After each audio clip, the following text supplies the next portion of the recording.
આ ઋષિમુનિઓ રામા અવતારના છે રાફડા થઈ ગયા, ઝાંખી નો થઈ અને હવે ગોપીજનો બનીને આવ્યા છે. હવે જલ્દી કરો, તમે પછી પધારી જાશો તો આ બધાનું શું થશે? ત્યારે આ કદાચ એને ગાયું હશે કે જીવણજી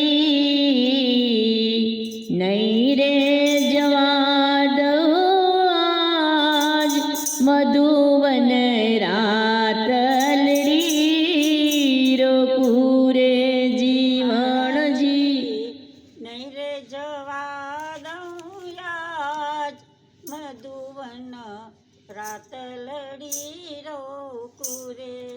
ભગવાન શ્રી કૃષ્ણને કહે છે કે હું આપને નહીં જવા દઉં, આજે તો અહીં રાતલડી રોકીશ મધુવનમાં, અને આજે રાસલીલા ભલે થઈ જાય.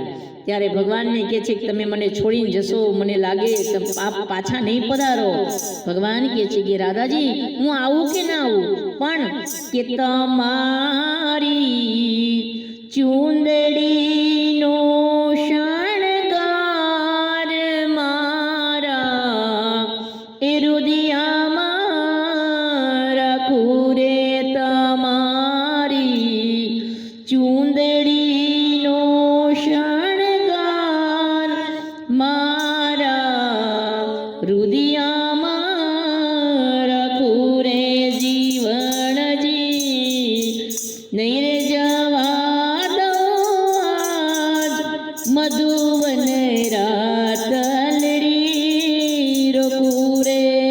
વિઠ્ઠલ વર નહીં રે જવા દો આજ વનમાં રાતલડી રોકુરે તમારા ઝાંઝરનો જાણકાર રાધાજી મારા એ રુદિયામાં રાખું રે.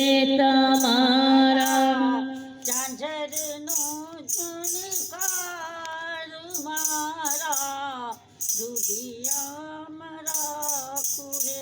જીવણજી નહીં રે જવા દો આજ એ વનમાં મધુવન રાતલડી રોકું રે જીવણજી નહીં રે જવા દઉં યાજ મધુવન રાતલડી રોકુરે. તમને મધુવનમાં હું અહીંયા આજ રોકાઈ જાઉં હરી અને રાસલીલા થઈ જાય. એ છે રાધાજી. કોઈ યાદ કરતા હતા મને, ત્યારે કહ્યું કે પ્રભુ અમે તો આપને દધિમંથન કરીએ તો ભલે મહીમાખણ વલોવીએ, કોઈ પણ અમારી હર પરિસ્થિતિમાં ગોરસ વેચવા જાય ત્યારે પણ અમે અનુભૂતિ કરી કે હવે માધવ ક્યાંય નથી મધુવનમાં. અવલગ કંકણ એક ન વાગ્યું, અરે ગયા ભાગ્ય મુજબ ફૂટી. કાલિંદીના જલ પર ઝૂંકી પૂછે કદમ ડાળી, યાદ તને બેસી વેણું વાતા તાવન માળી.